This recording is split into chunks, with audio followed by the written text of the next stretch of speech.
Voilà. Mutumoko mabe azana kindokimo suka me avanda dans le village natal. Nazoya kobukisa biso ka toujours likolo ya lupangu oyo papa na biso atikeli biso. Bangonde babota mi bongo basombela baba mapangu te pa parents na bango. Biso tozo mo chance mo grâce papa sombela biso lupangu. Siko epesa bango mutema mabe de façon que biso to sila po biso to kufi ebele na libota na biso. To kufi vraiment. Donc on a n'engue bateau va kufi na ndako na biso koza ba 6 muke ba 6 à 7. Donc le reste n'engue to tikali boende wo mona mana petit frère na petite sœur donc to kufi ebele ko sakanate. Mais ba yeka ka kolandela biso pona ni ba récupérer le papa. Papa biboza na kontima go ba mate go pesa nyoso na maboko ya Nzambe.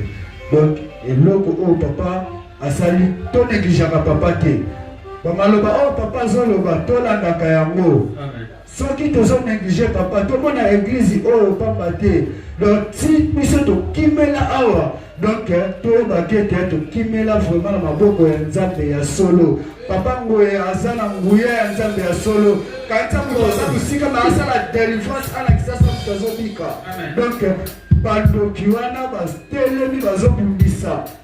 Ah, nini oyo sana kapundela bana o obundela bango kaka ozanani papa ngo yabinga za ange o batindi potre na big sel bota na Nzambe.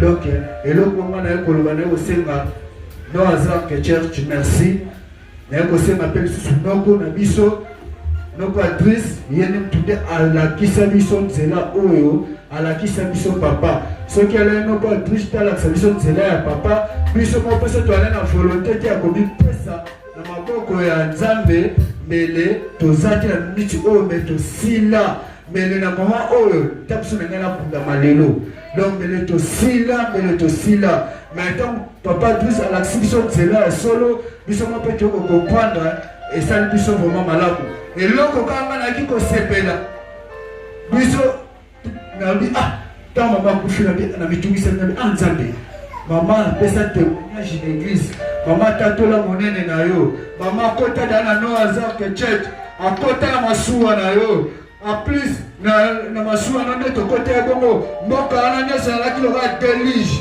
mais biso batoto kota ki da masuwa na toile de sauver mais molimo mama ke iko ndenge nini mais na ko sepela tabu ba demona ba lo bakete papa botola molimo mama eza na lola en tout cas pesa ngai esengo epesa ki ngai makazi bande kolinga okufa na kati aliloba na Nzambe ko kufa libanda na Yesu soko kufi libanda na Yesu molimo ne ezala manipile na mama oyo eloko pesa biso ka serotomi ke mama na biso na lola parce que bandoki bakoki molimo na ete ata basakane nzoto na molimo basakane na mote na ko senga ngota ko Nzambe merci na ko senga papa na biso merci vraiment beaucoup parce que azoti kabiso te na banzela wa prière en plus oh les kani pa na biso to biso kozo masimate parce que to ebi que soki tozo kisima ezande kufa na biso ya wana to timami na Nzambe wana bande ko to négliger église o te